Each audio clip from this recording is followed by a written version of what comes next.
ಮಂಗಳೂರಿನ Shri Gujarati English medium ಹೈಸ್ಕೂಲ್ನ 2026-27ನೇ ಶೈಕ್ಷಣಿಕ ಸಾಲಿನ ಪದಗ್ರಹಣ ಸಮಾರಂಭವನ್ನು ಶಾಲಾ ಸಭಾಂಗಣದಲ್ಲಿ ಹೆಮ್ಮೆಯಿಂದ ಆಯೋಜಿಸಲಾಯಿತು.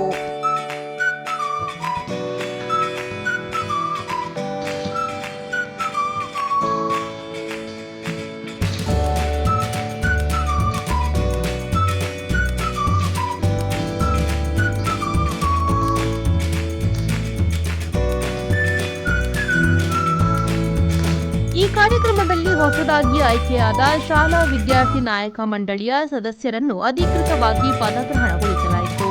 ಕಾರ್ಯಕ್ರಮಕ್ಕೆ ಮುಖ್ಯ ಅತಿಥಿಯಾಗಿ ಆಗಮಿಸಿದ ಮಂಗಳೂರು ಬರ್ಕೆ ಪೊಲೀಸ್ ಠಾಣೆಯ ಸಬ್ ಇನ್ಸ್ಪೆಕ್ಟರ್ ವಿನಾಯಕ ತೋರ್ಗಲ್ ಅವರು ಮಾತನಾಡಿ, ವಿದ್ಯಾರ್ಥಿಗಳಲ್ಲಿ ನಾಯಕತ್ವದ ಗುಣಗಳನ್ನು ಬೆಳೆಸುವ ಜೊತೆಗೆ ಕರ್ತವ್ಯ ನಿಷ್ಠೆ, ಶಿಸ್ತು ಹಾಗೂ ಹೊಣೆಗಾರಿಕೆಯನ್ನು ಸ್ವೀಕರಿಸಲು ಪ್ರೇರಣೆ ನೀಡಿದರು.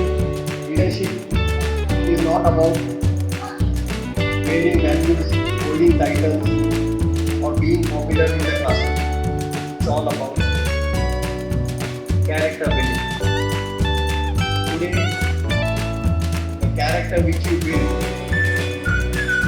will hold you strong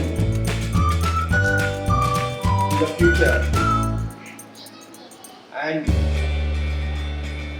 can make you face any kind of problems occurring in the life.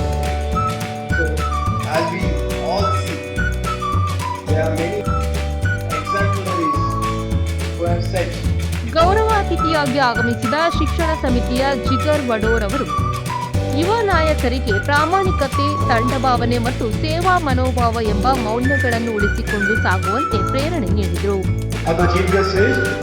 The badges you are wearing is not just symbols of rank. They are symbol of trust, responsibility and invitation to discover the leader within you. Many people think that leadership skill is only for elder people, the CEOs or ministers or IAS and IPS, but they have learnt it somewhere, right? The truth is, leadership is a vital life skill that every student needs to start learning today.